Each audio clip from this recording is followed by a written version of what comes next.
Bonjour à tous et bienvenue, je suis MDJ de Normandie et aujourd'hui je fais cette vidéo car j'aimerais revenir sur ce que j'ai dit durant l'épisode 52 de Bleach Rap Souls concernant la diversification des musiques que je compte utiliser dans mes futures vidéos. Je me suis un peu renseigné et je suis face à un problème que je me devais de vous expliquer. Nous allons donc parler de la licence YouTube Standard et de la licence Creative Commons et je vais illustrer mes propos au travers des trois artistes dont j'avais parlé dans mon épisode de Bleach Rap Souls, à savoir Léo de la chaîne Froglip Studio, Khaled Freak et Mozinor. Alors rassurez-vous, je ne vais les accuser de rien, ni voler leur travail ou leur succès. Ce sont juste trois artistes, parmi d'autres, dont je reconnais et respecte le talent. Dernière chose, je ferai aussi quelques parallèles avec les licences dans le domaine du logiciel et surtout du logiciel libre. Mais je ne pourrai pas parler de tout, car il existe des centaines de licences, le sujet est très complexe et tourne essentiellement autour du droit. Je vais tenter de vous mettre un maximum de sources en description.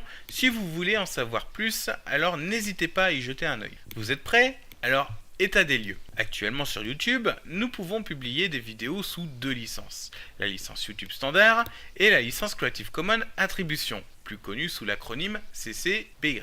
C'est par celle-là que l'on va commencer. Alors, les licences Creative Commons ont été créées par monsieur Laurence Lessig, alias Larry. Et si je dis les licences, c'est parce qu'en réalité, il en existe 7. Pour simplifier, il existe le CC0 qui permet à l'artiste de diffuser une œuvre directement dans le domaine public, en renonçant à presque la totalité de ses droits. Puis via la licence Creative Commons Attribution, le fameux CC-BY, ici l'artiste donne la possibilité à absolument n'importe qui de modifier l'œuvre, la redistribuer sous la même licence ou une autre, et même d'en faire un usage commercial. En seule contrepartie, quiconque redistribue ou utilise son œuvre doit créditer l'artiste. Et évidemment, ne pas détourner l'œuvre pour tenir des propos racistes, discriminants, incitant à la haine ou au meurtre. Ça, vous l'aurez compris. Les autres niveaux du Creative Commons permettent de moduler les droits. L'acronyme ESA indique que l'œuvre, qu'elle ait été modifiée ou non, doit être sous la même licence Creative Commons.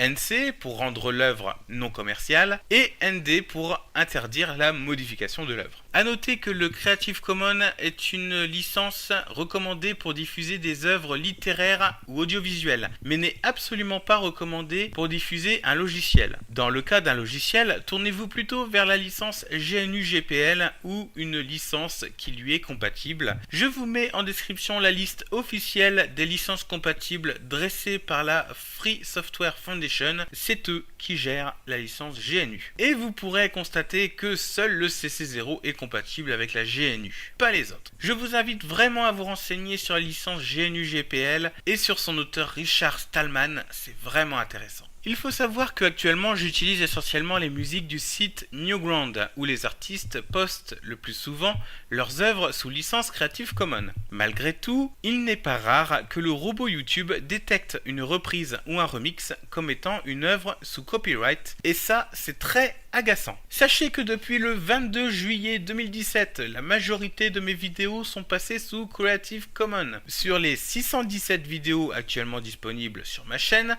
seules 41 n'ont pas pu passer sous Creative Commons pour des raisons de droit d'auteur. Donc, si vous voulez vous éclater à faire des montages avec mes vidéos, allez-y. Mais merci de me citer et faites attention à mes vidéos qui sont encore sous licence YouTube Standard, qui contiennent des contenus de tiers. Et puisqu'on en parle, on va s'y attaquer à cette licence YouTube Standard. Alors, première chose troublante, cette licence n'existe pas. Et oui, si vous demandez à un juriste de YouTube ou de Google où se trouve le texte qui définit la licence, il vous répondra qu'elle est décrite dans les GNU de YouTube. Sauf que ça s'appelle prendre les gens pour des cons. Pourquoi? Je vous explique. Si vous lisez la licence Creative Commons ou GNU, la première chose qui va vous sauter aux yeux, c'est qu'il y a eu plusieurs versions. Il y en a eu 4 pour le Creative Commons et 3 pour la GPL. Car une licence, c'est un texte qui fait foi de contrat entre plusieurs parties, l'auteur, les distributeurs et le public. Et ce texte a une valeur juridique réelle. Si demain la licence Creative Commons venait à changer, c'est une 5e version qui serait publiée. Et les artistes auront tous le choix d'accepter cette 5e version et d'y faire passer leur œuvre, ou de refuser et de rester en version 4. C'est pour cela que l'on trouve encore de nombreux logiciels en GPL v2 et pas en v3. Or, le problème, c'est que la licence YouTube Standard, Vu qu'elle déroule d'un texte, les CGU, qui peuvent être changés du jour au lendemain, sans préavis, alors les termes du contrat peuvent également être changés à tout moment, sans préavis. Donc déjà, je doute sincèrement de la légalité d'une telle pratique, et admettons le scénario suivant. Actuellement, les CGU de YouTube indiquent que les propriétaires de contenu gardent leurs droits d'auteur et cèdent à YouTube un droit de diffusion. Et YouTube s'autorise le droit d'arrêter la diffusion de l'œuvre dans certains pays ou le monde entier sans préavis. Maintenant, imaginez que demain, YouTube change ses CGU en indiquant la chose suivante. En publiant un contenu sur YouTube, sous licence YouTube standard,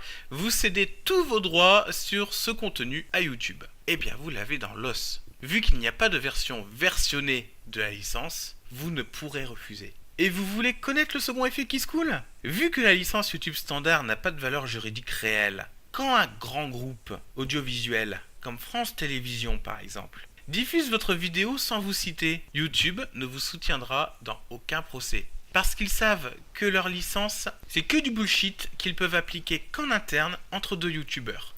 Ou quand vous cliquez sur le bouton signaler parce qu'un gamin a téléchargé votre vidéo pour la réuploader sur sa chaîne. Mais si c'est France Télévisions que vous avez en face, vous devrez vous démerder tout seul avec vos petits droits d'auteur et vous perdrez à coup sûr. Et résultat, on tombe dans des situations absurdes. Par exemple, Modinor se plaint dans sa vidéo Le Strike Back Empire de l'indifférence de ses abonnés pour ses remixes. Ouais, ou alors des remixes, c'est moins risqué, c'est les remixes. Oui, voilà, des remixes. Oui, des remixes, bonne idée, comme celui de Rapper's Delight là qui vient de poster dans l'indifférence générale. En même temps, c'est vrai qu'on s'en bat un petit peu les couilles de ces remixes. Ah, mais attendez, mais il a fait une version vidéoclip, hein, mais c'est pareil, les gens s'en tamponnent le coquillard. Donc, je lui ai envoyé un mail lui expliquant que moi, je les appréciais et j'aimerais bien les utiliser à mon tour, mais que son contenu n'est pas sous Creative Commons et qu'il n'a jamais déclaré tolérer l'utilisation de ses remixes pour d'autres créateurs de contenu. Ce qui est, pardon, mais un peu con de sa part, car s'il diffusait ses remixes en Creative Commons, il aurait des chances d'augmenter sa visibilité, car quiconque utilisera son contenu devra le créditer. Ensuite, Khaled Freak. Alors lui, on va parler de sa chaîne secondaire où il poste les instrus de ses remixes. Et tous les titres de ses remixes portent la notion free, donc libre. Sauf que Khaled, ça, c'est pas une licence libre, c'est une licence propriétaire. Donc, si ta volonté c'était de diffuser librement tes instrus, change ta licence s'il te plaît. Car en l'état, réutiliser ta musique serait pour moi une infraction au code de la propriété intellectuelle. En te remerciant. Et pour finir, Léo Moracchioli de Frog Lip Studio. Frog Lip Studio. Alors lui, si vous ne le connaissez pas et que vous aimez le rock et le métal, foncez voir sa chaîne. Il fait des covers qui sont juste auditivement jouissifs. Donc, pour notre cher Léo, c'est un peu plus compliqué. Il a déclaré dans une FAQ qu'il tolérait que sa musique soit utilisée dans des streams ou en arrière-fond d'une vidéo du moment qu'on le créditait correctement. Il précise aussi que, évidemment, il ne tolérera pas que l'on télécharge ses vidéos pour les réuploader telles quelles, ce qui est tout à fait normal. Maybe I've answered this before, but I get a lot of questions if people can use my music in live streams or in other videos, and that is totally okay, as long as you just don't rip my videos and re-upload them. But using them, the music for anything really, that's totally cool. Donc, il tolère l'utilisation de l'audio, mais pas de la vidéo. Donc, c'est tout à fait compréhensible qu'il ne veuille pas diffuser sous Creative Commons. Sans compter qu'il vit de la vente de sa musique. Mais le problème est le suivant. Si j'utilise sa musique dans les conditions qu'il tolère, elle est quand même sous licence propriétaire. Donc moi, je n'ai pas le droit de diffuser ma vidéo sous Creative Commons. Je vous passe les raisons juridiques et la jurisprudence sur le droit de citation, mais si il y a un élément propriétaire dans une de mes vidéos, je ne peux pas la diffuser sous licence libre. Voilà, donc, si vous êtes créateur de contenu sur YouTube, s'il vous plaît, posez-vous la question. Voulez-vous que votre création puisse être utilisée par d'autres créateurs de contenu qui vous porteront crédit et propagera votre création? Ou voulez-vous garder tous vos droits et céder la pseudo-exclusivité du droit de diffusion à YouTube? Moi personnellement, j'ai fait mon choix. Je prends le pari du Creative Commons. Et nous verrons bien. Je vous tiendrai au courant des retombées de ce choix régulièrement au fil de mes futures vidéos. Et il est possible que je refasse une vidéo dans un an pour faire un bilan. Si vous avez des questions, n'hésitez pas à les poser en commentaire, mais pensez aussi à vous documenter par vous-même sur internet. Sur ce, merci d'avoir écouté cette vidéo et je vous dis à bientôt.